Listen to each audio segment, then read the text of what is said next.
San Francisco. The last time that Congress approved a sweeping overhaul of the federal tax code, in 1986, it created a tax credit meant to encourage the private sector to invest in affordable housing.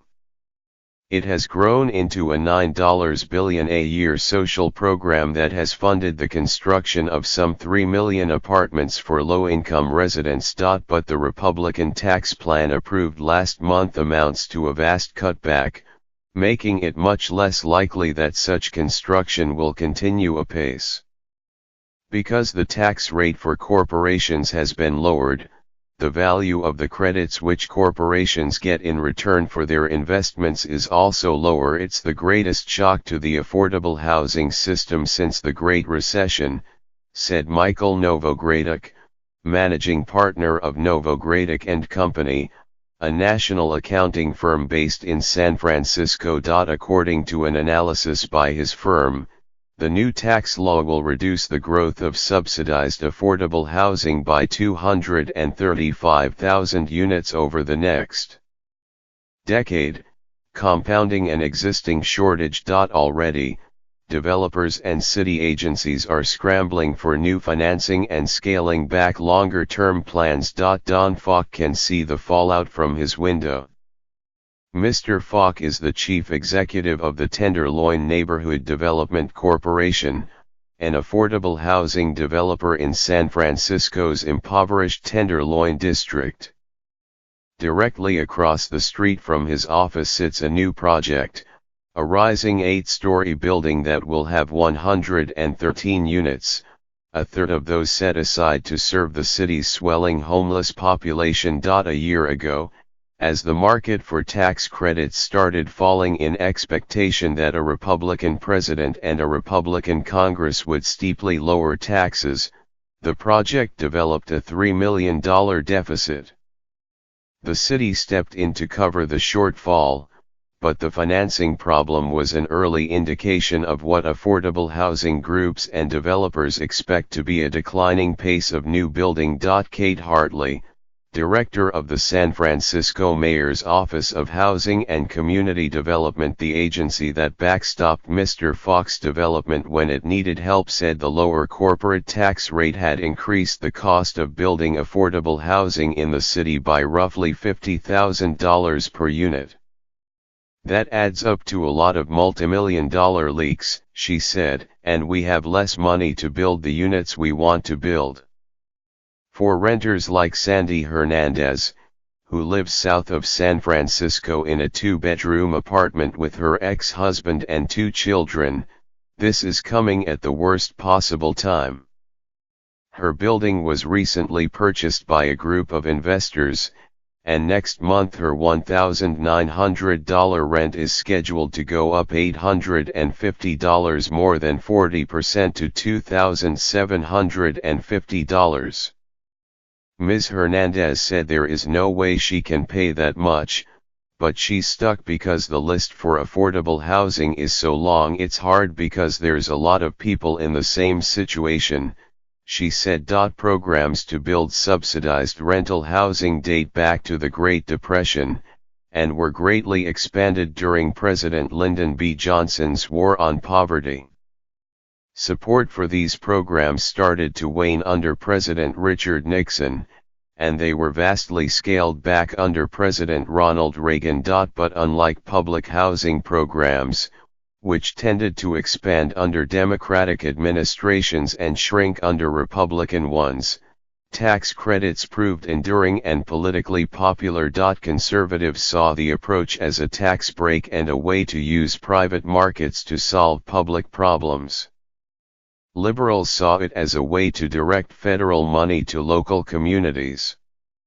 Since 1987, it has funded construction and rehabilitation of about 30% of the nation's 10 million affordable units, which are defined as units that people making 60% or less of a city's median income could afford. It's the most successful social program that nobody has heard of, said David Erickson, Director of Community Development at the Federal Reserve Bank of San Francisco and the author of The Housing Policy Revolution. It works like this: state governments award credits to affordable housing developers, who transfer them to corporations in exchange for equity in rental buildings whose units are set aside for low-income tenants. Corporations use the credits as a coupon against future taxes. Low-income housing tax credits are particularly popular among banks because affordable housing investments help satisfy their obligations under the Community Reinvestment Act. The need is particularly great today. The number of renters has surged over the past decade, with the country adding about 1 million renters a year since 2010, about twice as many as the previous rental peak in the 1970s and 80s, according to a 2017 report by Harvard's Joint Center for Housing Studies. Developers have responded with an apartment building boom. But since renters tend to have higher incomes than in years past, households making more than $100,000 a year accounted for a third of the growth in renters over the past decade. Many of the newer units are in the pricey glass and steel buildings that have sprouted in downtowns across the country. There are some indications that the rush of building is helping increase affordability, especially at the upper end of the market, where vacancies are rising and rents are falling. Still, low-income housing remains undersupplied. About half of renters pay more than 30% of their income on housing, and a quarter pay more than half. In California, legislators have proposed a range of fixes, from more money for affordable housing to fewer building regulations and increased tenant protections.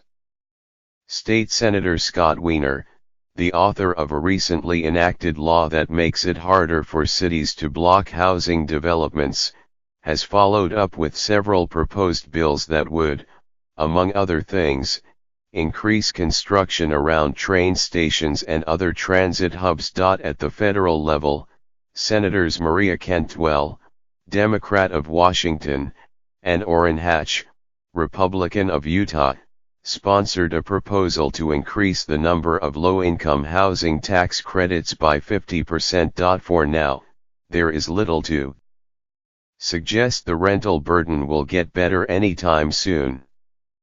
Over the next decade, the younger half of the millennial generation will move into their 20s and 30s, adding to the pool of renters. Over that same period, more than 1 million units of affordable housing financed by low-income housing tax credits and other government programs are set to expire and shift to higher rents, according to the Joint Center. One result of the surge in higher-income renters is that units that policymakers politely refer to as naturally occurring affordable housing, rundown buildings where lower-income residents can afford an apartment without subsidy, are being pulled toward the higher end of the market. In Redwood City, on the peninsula between San Francisco and the heart of Silicon Valley, private equity firms have been snapping up buildings that house lower-income service workers and repositioning them for higher-income tech workers. The pitch to investors is straightforward: with housing scarce and demand rising, there are returns to be made buying old buildings, marketing to new tenants, and steadily increasing the rent. That has put a squeeze on tenants like Ms. Hernandez, a 41-year-old holding down 2 low-wage jobs, one cleaning houses and another at an elder care facility. She has spent a decade waiting for a subsidized rental apartment to open up. Jess Hill Love, an attorney for the investors who now own Ms. Hernandez's building, said that with demand exploding, the rents could have actually been raised even more. The decision was made by the property management company not to raise the rent to full market value in an effort to minimize the impact upon the families, he said. The backlash has been fierce. Rent control measures have popped up in cities across the Bay Area. Last week, Ms. Hernandez and other tenants in her building gathered at the offices of Redwood Landing, the building's management company, chanting things like "Hear our cry, rent's too high," while holding signs that read "Stop displacement now." The protest attracted lots of honking horns and a visit from Redwood City's mayor.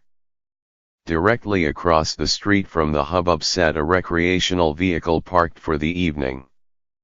Its two homeless residents popped their heads out to see what was going on. Lisa Hannibal, 52, who lives in the vehicle and is unemployed, said that she was also on a list for affordable housing, but that nothing had opened up. "We're at the hard suffering point," she said. "But it can happen to anybody these days.